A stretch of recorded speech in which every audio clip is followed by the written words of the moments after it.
It is a waste of time, it is waste, నా లైఫే waste అన్న పరిస్థితిలో ఉన్నారా? మీరు అనుకుంటారు తలాంతులు కలిగిన వారికి జీవితం అంటే okay, they'll make use of it. సేవకుల వారు ఎంతో మందికి ఆశ్చర్యకరంగా ఉన్నారు, వారికి జీవితము.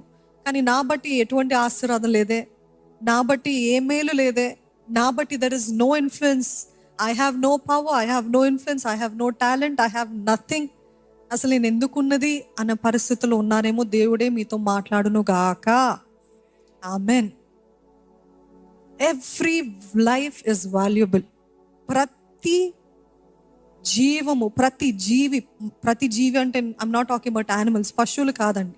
ప్రతి మనుష్యుని జీవితము ఎంతో ప్రాముఖ్యమైనది, విలువైనదని దేవుడు ఎంచుతున్నాడు. అందుకనే యేసు పాత నిబంధనలో యెహోవా దేవుడు చెప్తూ ఉంటాడు, నేల నుండి రక్తము మొర పెడుతుందంట. అంటే ఎంత